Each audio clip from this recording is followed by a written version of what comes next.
Hello everyone, Miss Carrie here. Today I'm going to show you a simple way to incorporate floral dies into your scrapbook pages.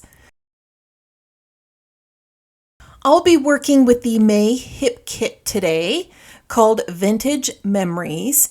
This kit features muted tones and unique patterns that are perfect for delicate floral layouts. The main kit includes your pattern paper and a generous selection of embellishments, which I'll walk you through in a moment. You can also grab the coordinating cardstock kit, which includes double-sided sheets. The cardstock complements the pattern papers perfectly. It is solid on one side and patterned on the other. Now, my favorite part of this kit is definitely the embellishments. We've got puffy shapes, foam stickers, puffy alphas in a classic navy, deep blue, almost black, vellum stickers, fabric die cuts that are tags and labels, cardstock shapes, and a variety of vintage tags and labels. Today's layout will also feature a floral die set, and I'll share that with you in a minute. As always, you'll find a list of the supplies I'm using in the description below, along with my discount code for the Hip Kit shop. You can always use what you have on hand, but if something catches your eye, you know where to find it. We're going to start by creating the background. Using the cardstock from the kit, I cut several flowers with the Dainty Blooms and Leaves dies.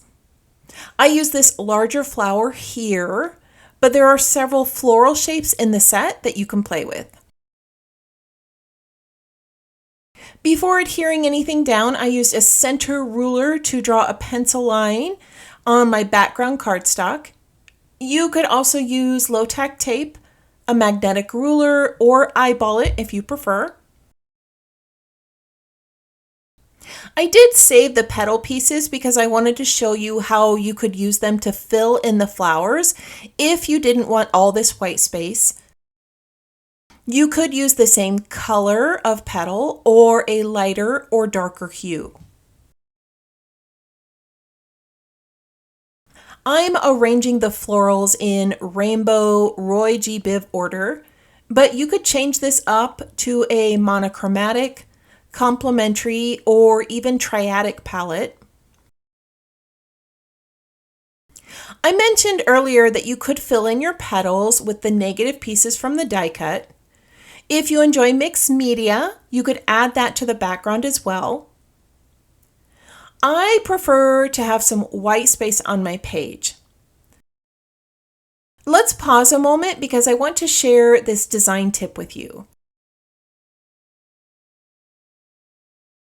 Leaving white space or negative space in your layout has big impact. It's the space that's untouched, and it's used in design for multiple reasons. It creates breathing room, reduces distractions, and naturally draws the eye to a specific area of the page. That's how I'm using the white space on this layout.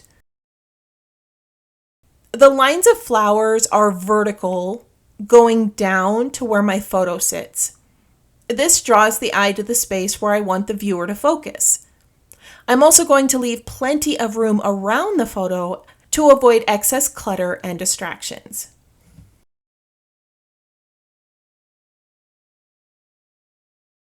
All right, I'm going to finish this up and let everything dry. Then I'll erase my pencil lines and show you how I'm going to fill in these petals. I'm adding stitching because, as you know, it's something that I love to do. To do this, I'm using a die release tool. This is what I use to remove my paper from metal dies.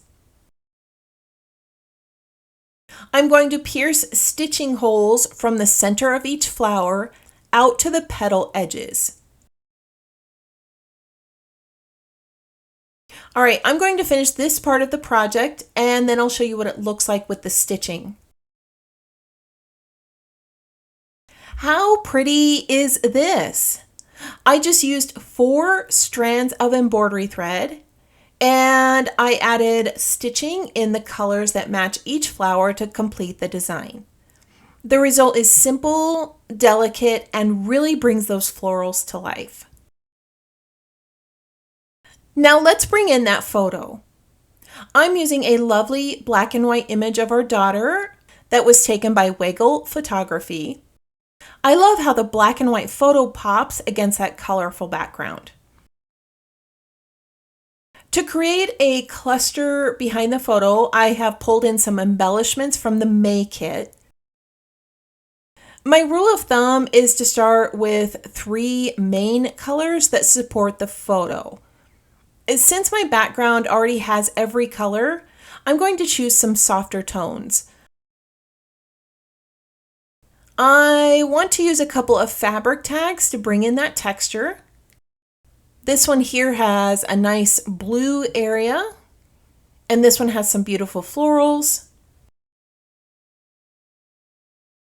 Off to the side, I'm going to place a journaling label. And I'm going to extend this with another fabric piece. At this point, I have a lot of harsh 90-degree angles that I want to soften a bit. So I'm going to tuck this scallop label over here on the left.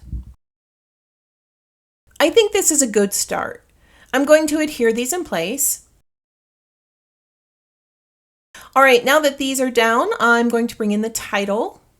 I'm going to use a foam sticker that says "You Are Special." To frame this photo, I debated on adding some bold colored flowers, but I feel like this competes with the background and draws your eye away from the photo. Instead, I'm going to opt for a black and white rose. This complements the photo without distracting from it. To ground my photo, I'm going to bring in a delicate vellum sticker. This is going to add some more yellow to my page. These vellum stickers are delicate, so take your time.